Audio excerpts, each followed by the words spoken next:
சாந்தி. எல்லோரும் சந்தோஷமாக இருக்கிறீங்களா? ஸோ இன்றைக்கி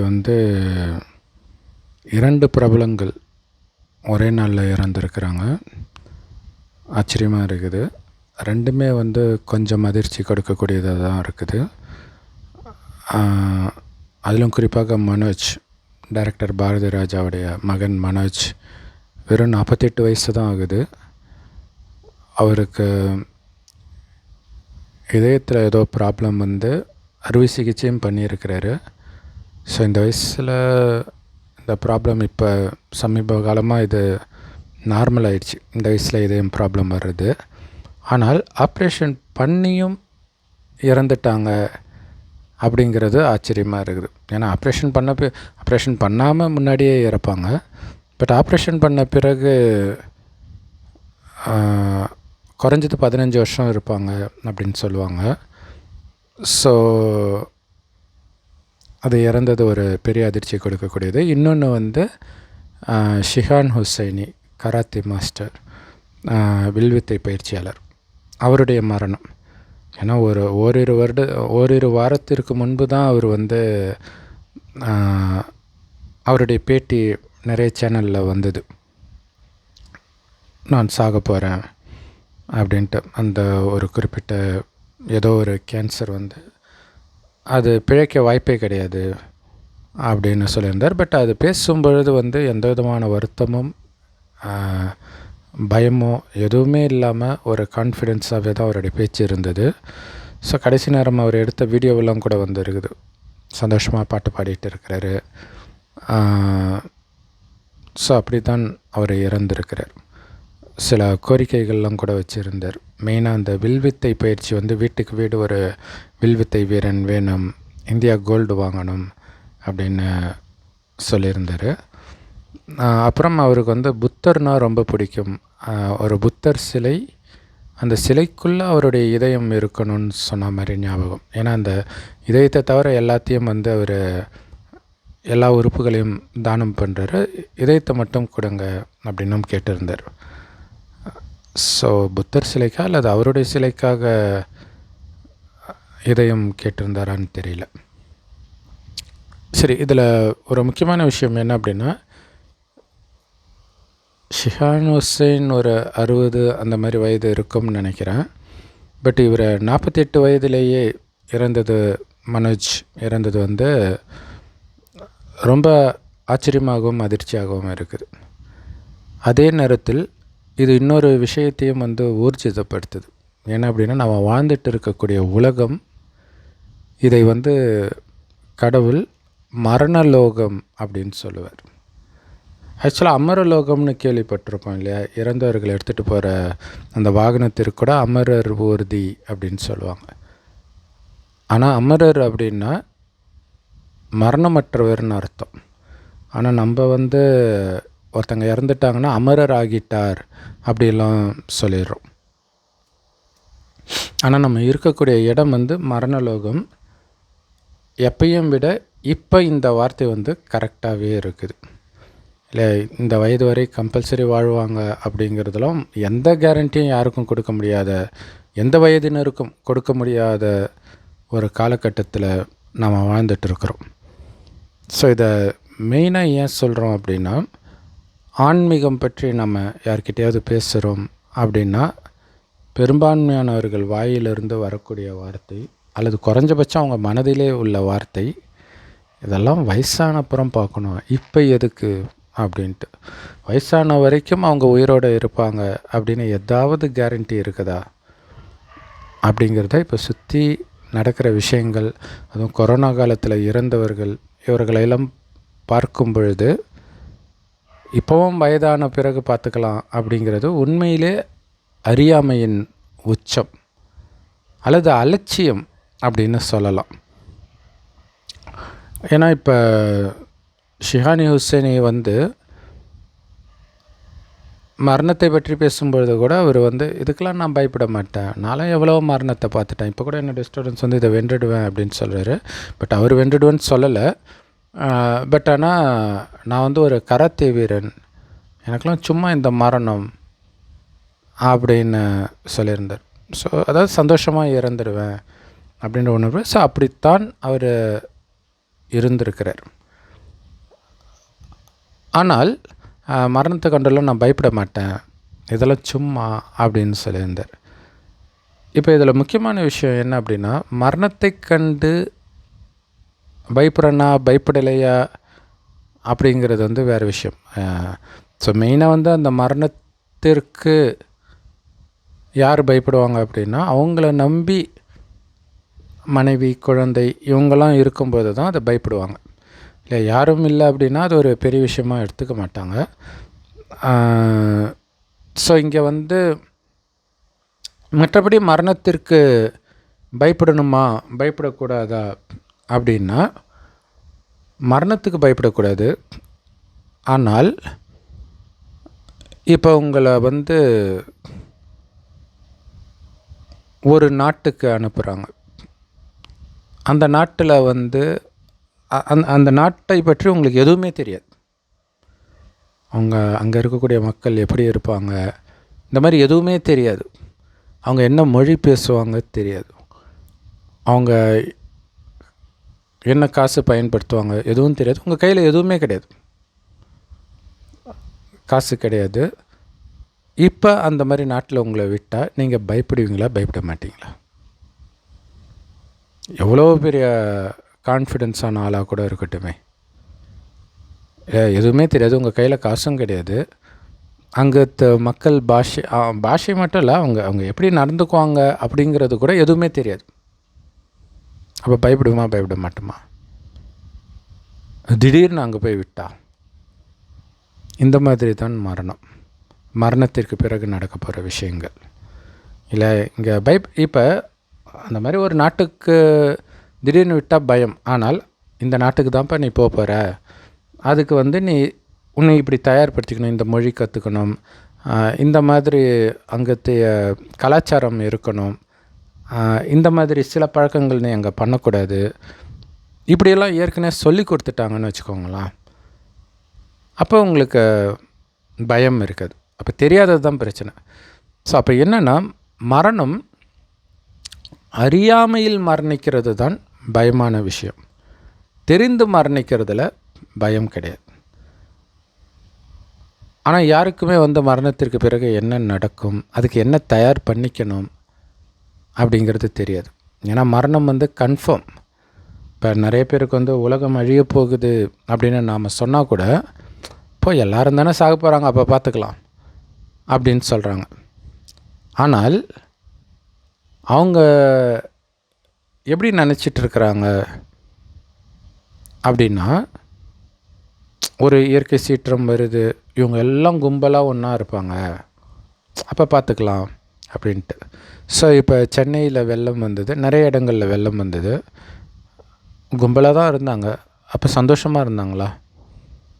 கும்பலாக இருந்தாங்கன்னா ஒரு ஏரியா ஃபுல்லாக வெள்ளம்னா அங்கே இருப்பாங்க. நிறைய கிராமங்களே வாஷ் அவுட் ஆகிடுச்சு, அப்போல்லாம் அவங்க ரொம்ப சந்தோஷமாக போயிருப்பாங்களா? எவ்வளோ துடிச்சிருப்பாங்க.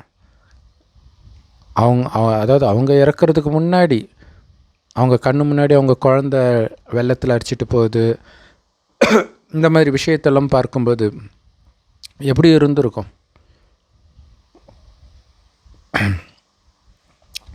ஸோ ஆனால் இப்படித்தான் வரும் அப்படின்னு கூட கிடையாது.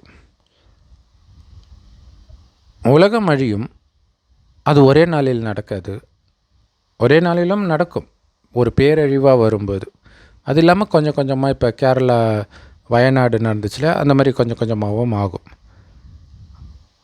இன்னொரு விஷயம், அதைவிட மிக முக்கியமான விஷயம் என்ன அப்படின்னா,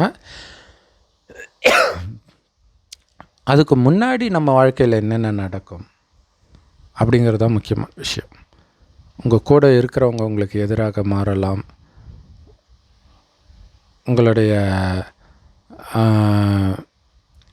உங்களுடையதுன்னு நீங்கள் எதெல்லாம் நினச்சிட்டு இருக்கிறீங்களோ அது உங்கள்கிட்டேருந்து அநியாயமாக அபகரிக்கப்படலாம். உங்களுடைய வீடு, உங்கள் நாட்டை விட்டு கூட நீங்கள் துரத்தப்படலாம். இப்போ பாலஸ்தீன்லாம் அப்படி தானே நடக்குது, பாலஸ்தீன், உக்ரைனியன். ஸோ இந்த மாதிரியெல்லாம் நடக்கும் பொழுது அந்த வலி எப்படி இருக்கும்? இல்லையா? உலக அழிவுன்னா அப்படி டக்குன்னு எல்லாம் காணாமல் போயிடுவாங்க, அப்படி கிடையாது. அதுக்கு முன்னாடியே பயங்கர தண்டனையெல்லாம் அனுபவிப்பீங்க. அனுபவித்த பிறகு தான் உங்களுடைய உயிர் உடலை விட்டு பிரியும். சப்போஸ் இறந்து இன்னொரு ஜென்மம் கூட எடுக்கலாம். ஆனால் உலக அழிவுக்கு முன்னாடி சொல்கிறேன். உலக அழிவுக்கு முன்னாடியே நீங்கள் எல்லாத்துக்கான தண்டனையும் அனுபவிச்சிடுங்க, இந்த உடம்புலையோ அல்லது அடுத்த உடம்புலையோ. ஸோ இப்போ உலக அழிவு ரொம்ப நெருக்கத்தில் வந்துடுச்சு அப்படின்னு நம்ம சொல்கிறோம்.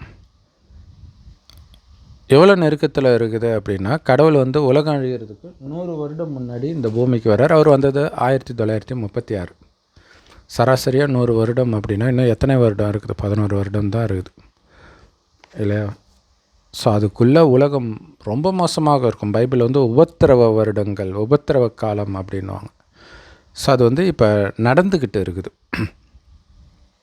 இப்போ நம்ம மரணத்துக்கு பிறகு என்ன நடக்கும்னு தெரிஞ்சு அதுக்கு நாம் தயாராகணும். இன்னொரு முக்கியமான விஷயம், உலக அழிவு இருக்குது இல்லையா, அதுக்கு பிறகு என்ன நடக்கும் அதையும் தெரிஞ்சு தயாராகணும். அதை பற்றி சிந்தனையே இல்லாமல் இருக்கிறது தான் இங்கே பிரச்சனை. உலக அழிவுக்கு பிறகு என்ன நடக்கும்? ஏன்னா ஆத்மா அழியாதே, அதுதானே கீதா சாரமே. ஆத்மா வெட்ட முடியாது, எரிக்க முடியாது, நினைக்க முடியாது. உடலுக்குத்தான் அழிவு ஏற்படும். ஸோ அப்போ நான் இங்கே இந்த உடலை விட்டு பிரியிறத மரணம்னு சொல்கிறோம். ஆத்மா பிரியிறத, ஆத்மா தான் நான், அது பூர்வமத்தில் நட்சத்திரமாக ஜொலிக்கணும் தான் இங்கே போட்டு வைக்கிற பழக்கம் இருக்குன்னு கடவுள் சொல்கிறார். ஸோ அப்போ இந்த உடலை விட்டு பிரிஞ்சு அது டக்குன்னு இன்னொரு உடலை எடுத்துடும். மனிதனாக தான் பிறப்பான், ஆணாக பெண்ணாக மாறி மாறி பிறப்பான். ஆனால் உலகமே அழியும் பொழுது ஆத்மா எங்கே போகும்? அதுக்கு நான் என்ன பண்ணணும்? உலக அழிவை பற்றி எல்லா மதத்திலும் சொல்லப்பட்டிருக்குது, சயின்ஸு கூட சொல்லுது. ஆனால் அதுக்கப்புறம் என்ன பண்ணணும்? அது சயின்ஸுக்கு அது தெரியாது. பட் மதங்களுக்கு வந்து சொர்க்கம் நரகம் இதையெல்லாம் சொல்கிறாங்க, இம்மை மறுமை அப்படிலாம் சொல்கிறாங்க. ஸோ அதுக்கு என்ன பண்ணணும் அப்படிங்கிறது தெரியணும். ஸோ இந்த விஷயத்தை என்ன பண்ணணுன்ற விஷயத்தை தெரியாத காரணத்தினால்தான் இன்றைக்கி உலகம் பாவம் நிரம்பிய உலகமாக மாறிடுச்சு. பாவம் மேலே பாவம் செஞ்சிட்டு இருக்கிறோம். அப்படின்னா என்ன அர்த்தம்? எது சரியான பாதைன்னு சொல்லக்கூடிய மனிதர்களோ மதங்களோ எதுவுமே இல்லை அப்படிங்கிறது நிரூபணமாகுது. ஸோ அப்போ மனிதனை நல்வழிப்படுத்துறது யார்? கண்டிப்பாக மனிதனாக இருக்க மாட்டான். ஏன்னா எல்லா மனிதர்களும் மோசமாயிட்டாங்க, எல்லோரும் அழியக்கூடியவர்கள். இப்போ அழிவற்ற கடவுள்கிட்ட மட்டுமே அந்த வழி இருக்குது. அல்லாவின் வழி அல்லாவிடம் மட்டுமே இருக்கிறதுன்னு குரானில் கூட இருக்கும். ஸோ அப்போ அந்த வழி மனிதர்களுக்கான வழி, அல்லாஹ்கிட்ட இருக்கிற வழி வந்து மனிதனை நல்வழிப்படுத்தும் வழி. ஆனால் அது அவர்கிட்ட தான் இருக்குது, அவர்கிட்ட மட்டும்தான் இருக்குதுன்னா என்ன அர்த்தம்? அவரே இந்த பூமிக்கு வந்தால் தான் அந்த வழியை கொடுக்க முடியும் மனிதர்களுக்கு. அந்த வழி தான் மரணத்திற்கு பிறகு என்ன நடக்கும், உலக அழிவுக்கு பிறகு என்ன நடக்கும் அப்படிங்கிற வழி. ஸோ கடவுள் சொல்கிறாரு, இந்த உலகம் முதல் 2500 வருடம் சொர்க்கமாகவும் அடுத்த 2500 வருடம் நரகமாகவும் இருக்குது. கடைசி 100 வருடத்தில் இறைவன் வந்து இந்த ரகசியத்தை சொல்கிறார். ஆனால் இது காலச்சக்கரம். சொர்க்கம் முடிந்து நரகமாக மாறுது, நரகம் முடிந்து மீண்டும் சொர்க்கமாக மாறும். அதுக்கு நடுவில் தான் உலக அழிவு நடக்குது. இந்த உலக அழிவுன்றதே உலகத்தை புதுப்பிக்கிற விஷயம்தான். ஸோ இப்போ நீங்கள் சொர்க்கத்துக்கு போகணும். மறுஜன்மம் எடுத்து நரகத்துக்கு வந்துட்டோம்.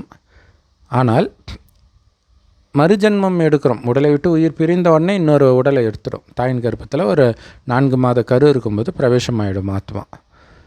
அதுக்கப்புறம் 10 மாதம் முடிந்த உடனே குழந்தையாக பிறக்குது. ஆனால் உலக அழிவு நடக்குது இல்லையா, அப்போ எங்கே போய் பிறக்கும்? எல்லோரும் தானே அழிகிறாங்க, அப்புறம் எங்கே பிறக்கிறது? அப்போ ஆத்மா எங்கே போகும்?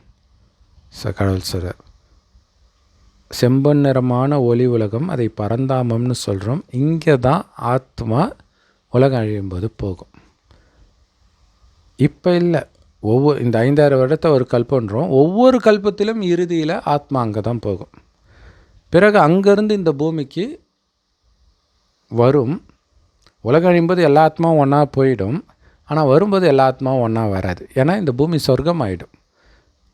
அளவற்ற செல்வங்கள், தங்க செங்கற்களால் கட்டப்பட்ட மாட மாளிகை இருக்குன்னா எவ்வளவு பணக்காரர்களாக இருப்பாங்கன்னு பாருங்கள். இயற்கையும் ஃபஸ்ட் கிளாஸாக இருக்கும். சிங்கமும் பசுவும் ஒன்றா தண்ணி குடிக்கும். ஸோ அந்த மாதிரி உலகத்தில் நீங்கள் பிறக்கணும் அப்படின்னா அந்த உலகத்தில் பிறப்பதற்கு உங்களை நீங்கள் தகுதிப்படுத்திக்கணும். என்ன தகுதிப்படுத்திக்கணும்? இப்போ அமெரிக்காவுக்கு போகணுன்னா என்ன தகுதிப்படுத்திக்கணும்? அதாவது இந்த பாஸ்போர்ட், விசா இதை விட்டுருங்க. இது இல்லாமல் அங்கே இருக்கக்கூடிய கலாச்சாரம், அந்த மொழி, பேசிக்காக இது தெரிஞ்சிருக்கணும் இல்லையா? அப்போ அங்கே எப்படி வாழ்வாங்களோ அதே மாதிரி நீ வாழ்வதாக இருந்தால்தான் நீ அங்கே போக முடியும். இல்லை நான் என் இஷ்டத்துக்கு தான் வாழ்வேன் அப்படின்னா அங்கே அனுமதி இருக்காது. அதே மாதிரி தான் சொர்க்கத்தில் இருப்பவர்கள் எல்லாமே இங்கேருந்து போனவங்க தான். ஆனால் அங்கே காமம், கோபம், பற்று, பேராசை, அங்காரனா என்னன்னே தெரியாது.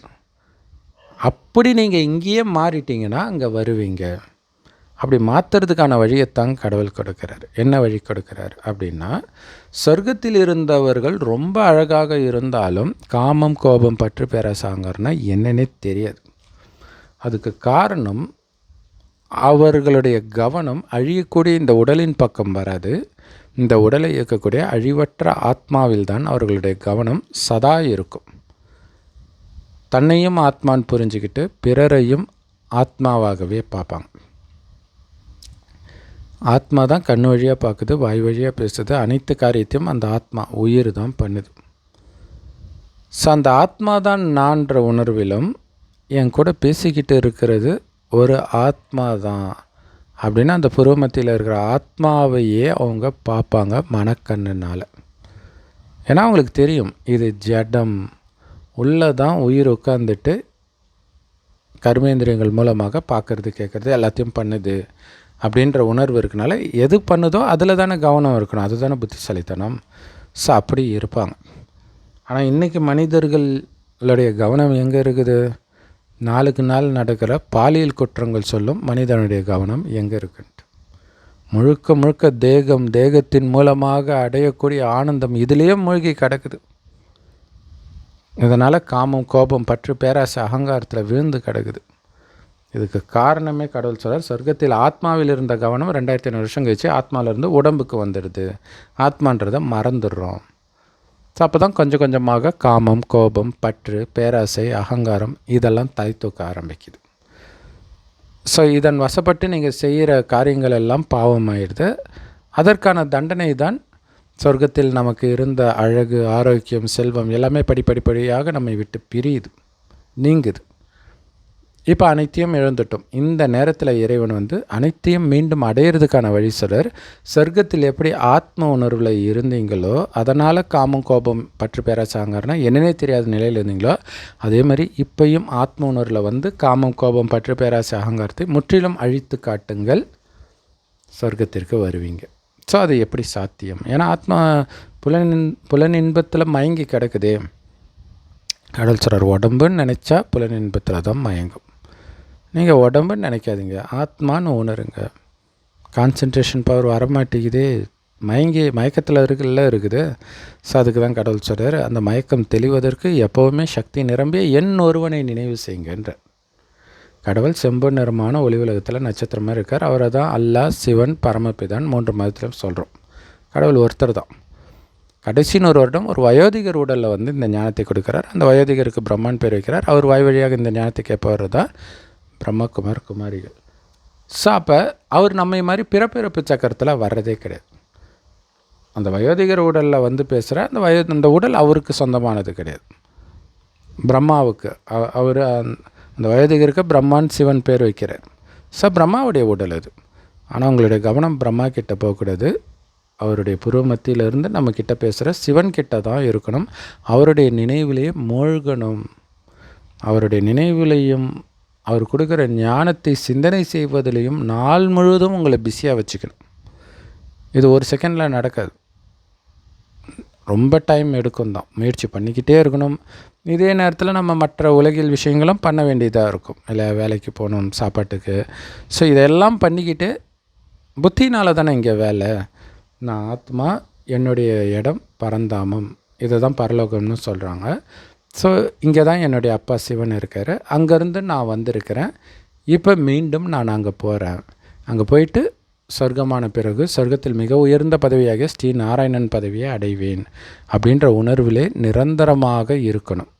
உங்களுடைய புத்தியில் இதே தான் சதா சிந்தனை செஞ்சுட்டு இருக்கணும். ஸோ இப்போ உலகம் அழிய போகுது, அழிஞ்சு ஆத்மா மேலே போகணும். ஆனால் சொர்க்கத்தின் குணம் இருக்கு இல்லையா, காமம், கோபம், பற்று, பேராசை, அகங்காரம்னு என்னன்னு தெரியாத ஒரு நிலை. அந்த நிலையை நீங்கள் உங்கள் உடலை விட்டு உயிர் பிரியறதுக்குள்ளே அல்லது உலகம் அழியிறதுக்குள்ளே, ஸோ எது முன்னாடி நடக்குதோ அதை பொறுத்து இல்லையா, நீங்கள் அந்த நிலையை அடைஞ்சிட்டீங்க, அந்த தூய்மையான நிலையை அடைஞ்சிட்டீங்க அப்படின்னா நீங்கள் இங்கே மறுபடியும் பிறக்கவோ பேயா அலையவோ மாட்டீங்க. அப்போ இறைவனுடைய நினைவு மட்டும் இருந்துக்கிட்டே இருக்கணும். இறைவனுடைய நினைவு, நான் சொர்க்கத்துக்கு போயிட்டு இருக்கிறேன். கூடவே இன்னொரு பார்ட்டும் இருக்குது. கிறிஸ்தவர்கள் முஸ்லீம்களுக்கு ஏஞ்சல் அப்படின்னு ஒரு நம்பிக்கை இருக்குது. ஜின்கள் அப்படின்னு சொல்லுவாங்க, மலக்குகள். ஸோ மேலேருந்து வரக்கூடிய வானத்தூதுவர்கள் அப்படின்னு சொல்லுவாங்க. அது வேறு யாரும் இல்லை, மேலேருந்து வர்றது கிடையாது. இங்கே நாம் இந்த உலகத்தின் எல்லா நினைவுகளையும் மறந்து மேலே இருக்கக்கூடிய இறைவன் நினைவிலே இருக்கணும். இந்த ஞானம் கிடைச்ச உடனே நீங்கள் இறந்துட்டதாக புரிஞ்சுக்கோங்க. இதுதான் உங்களுடைய வசிக்கக்கூடிய இடம், ஆத்மாவின் வசிக்கக்கூடிய இடம். வெறும் ஆத்மாவாக நான் அங்கேயே இருக்கிறதா புரிஞ்சுக்கோங்கன்றார். அப்போ அங்கேருந்து உடலை விட்டு பிரியும் பொழுது என்ன ஆகும் அப்படின்னா, ஆத்மா, அதாவது நீங்கள் பக்காவாக ஆயிட்டீங்க. இந்த கலியுகத்தின் எந்த விஷயமும் எந்த உறவும், ஏன் இந்த உடம்பு கூட உங்களுக்கு ஞாபகம் இல்லை, முழுக்க முழுக்க தன்னை ஜோதியாகவே உணர்றீங்க, ஆத்மாவாகவே உணர்றீங்க அப்படின்னா நாம் என்ன ஆகும்னா, கடவுள் இருக்கக்கூடிய அந்த பரந்தாமத்துக்கும் இந்த பூமிக்கும் இடையில் ஒரு ஒளி உலகம் இருக்கும். அங்கே போயிடும் சூக்ஷ்ம உடலோடு. சூக்ஷ்ம உடல்னால் இந்த பேய் எல்லாம் இருக்குது இல்லையா, அதே தான்.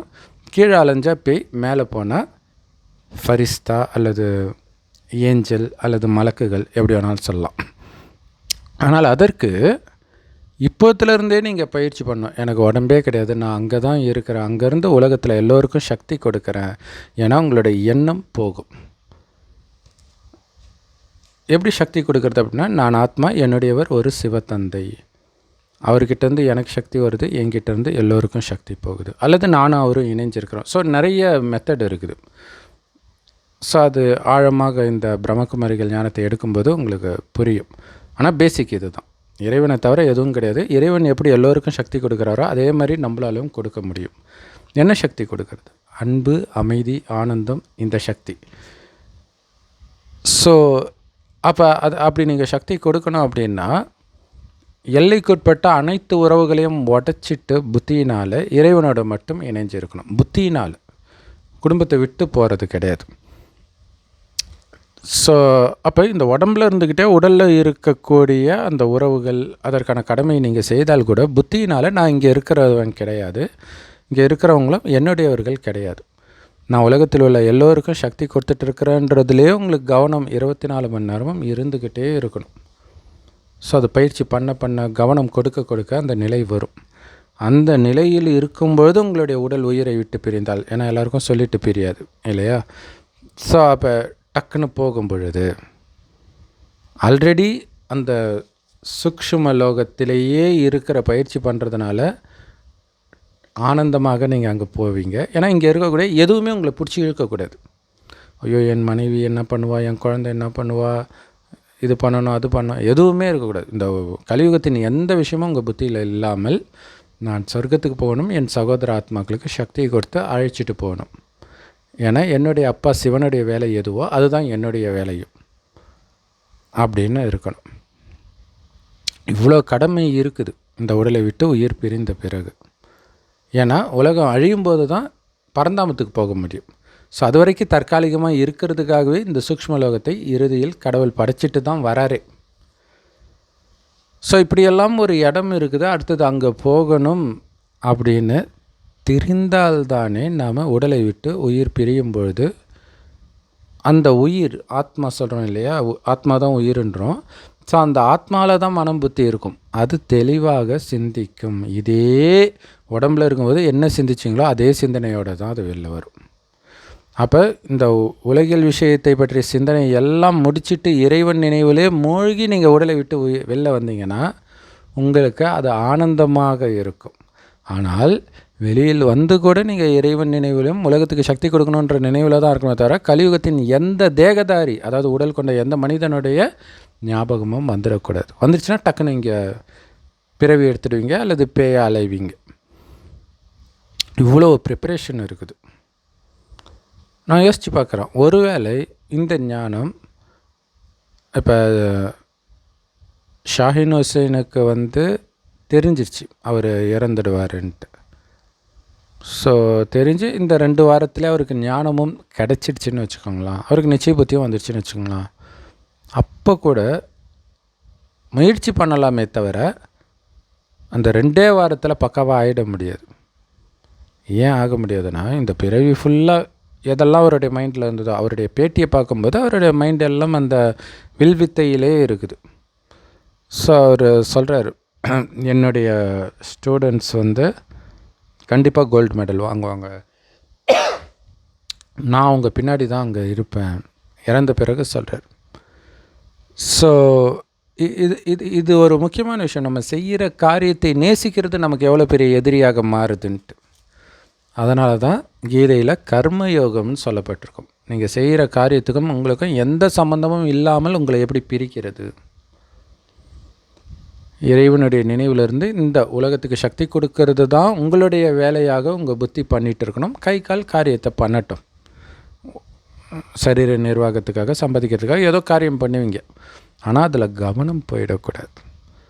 அதில் அப்படியே பேஷன் ஆகுது அப்படின்னா அது நமக்கு மிகப்பெரிய ஆப்பு வச்சிடும் கடைசியில் சரீரத்தை விடும் பொழுது. இன்னும் கேட்டிங்கன்னா, கடவுளுடைய ஞானத்தை கொடுத்துட்டு இருக்கும்போது கூட ஒரு பக்கம் இறைவனுடைய நினைவு இருந்துக்கிட்டே இருக்கணும். இதுவே விலகி தான் பண்ணணுன்றார். அப்போ எவ்வளோ எச்சரிக்கையாக இருக்கணும் யோசிச்சு பாருங்கள்.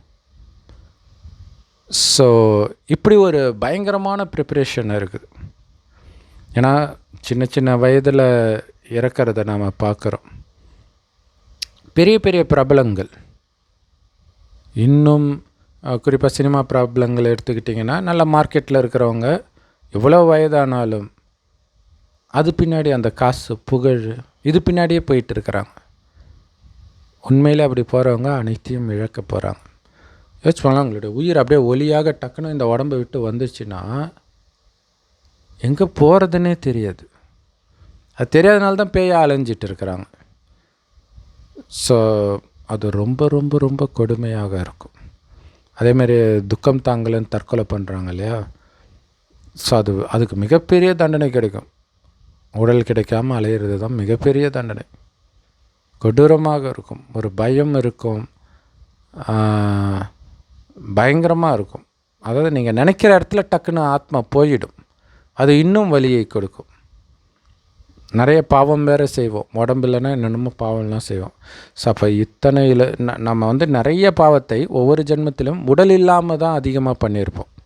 அந்த மனசில் இருக்கிற அந்த வக்கர புத்தியிலும் நிறைவேற்றிக்க முடியும். உடம்பு இல்லைன்னா நினச்ச நேரத்தில் டக்குன்னு எங்கே வேணாலும் போக முடியுதுன்னா அதில் தான் நிறைய பாவம் செஞ்சுருப்போம். பெரும்பாலும் கனவுகள் நம்ம கற்பனைக்கு எட்டாத காமம் சார்ந்த கனவுகள் இதெல்லாம் பார்த்திங்கன்னா நீங்கள் பேய அலையும் போது பண்ண பாவங்களாக இருக்கும். ஸோ ஏற்கனவே நிறைய பாவம் இருக்குது. இதில் இறந்து வேறு இன்னும் பாவம் செஞ்சுக்கிட்டோம் அப்படின்னா எப்படியும் ஒரு குறிப்பிட்ட டைம் தான் அலைவோம், அதுக்கப்புறம் மறுபடியும் பிறப்போம்.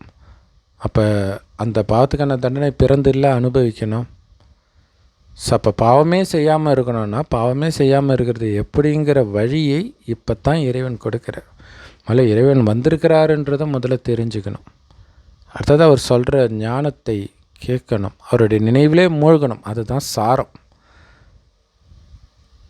ஸோ இப்போ பிரபலமாக இருப்பவர்கள், அவர்கள் மூலமாக குறிப்பாக சினிமா துறையில் இருக்கிறவங்கன்னா கண்டிப்பாக நிறைய பாவம், அதாவது தனிப்பட்ட முறையில் அவங்க யாருக்காவது துக்கம் கொடுக்கறது சொல்லலை, அதுவுமே பாவம்தான், அதுக்கு சொல்லலை. ஒரு சினிமான்னு எடுத்துக்கிட்டிங்கன்னா ஒரு மோசமான கருத்தை சொல்லக்கூடிய, சினிமாவில் மோசமான கருத்து தான் இருக்கும், நல்ல கருத்து மாதிரியே இருக்கும், ஆனால் மோசமான கருத்தாக தான் இருக்கும். ஸோ அந்த மாதிரி படங்களை எடுத்தவர்கள், அதில் நடித்தவர்கள், அதற்காக பாட்டு இசைத்தவர்கள், அதை பாடியவர்கள் அத்தனை பேரும் கிட்டேயும் அந்த பாவம் இருக்கும். ஸோ அந்த பாவத்திற்கான பிராயச்சித்தத்தை இப்போ பண்ணலாம்ல. இப்போவும் ரொம்ப ஃபேமஸாக இருக்கிறாங்க அப்படின்னா இன்னும் அவங்களுக்கு வாய்ப்பு இருக்குது செய்த பாவத்திற்கான பிராயச்சித்தத்தை பண்ணுறதுக்கு. ஏன்னா கடைசியில் வெறும் கையோடு என்ன பண்ணுறதுன்னா வெறும் கையோடு போவீங்கன்ற. இங்கே ஏழையாக இருக்கிறவங்க சொர்க்கத்தில் பணக்காரராகவும், இங்கு பணக்காரராக இருக்கிறவங்க அங்கே வேலைக்காரனாகவும் பிறப்பாங்கன்றார். சொர்க்கத்துக்கு வரதா இருந்தால். வரலைன்னா நரகத்தில், ஏன்னா 2500 வருடம் சொர்க்கம், 2500 வருடம் கழிச்சு நரகத்தில் தான் பிறக்கிறாங்கன்னா அங்கேயும் அதே மாதிரி தான். இப்போ நீங்கள் கடைசி வரைக்கும் பாவம் செஞ்சுக்கிட்டே இருந்தீங்கன்னா ஏழையாகத்தான் பிறப்போம். ஸோ இதை புரிஞ்சுக்கணும். இறைவனுடைய நினைவில் இருங்க. உலகில் விஷயத்தில் கண்டும் காணாமல் கேட்டும் கேட்காமல் இருக்க பழகிக்கோங்க. நீங்கள் செய்கிற காரியமாகவே இருந்தால் கூட அதை நான் பண்ணலை, அதுதான் கர்மயோகின்றது. அந்த காரியத்திற்கும் எனக்கும் சம்மந்தம் இல்லை, விடுபட்டு இருக்கிறது.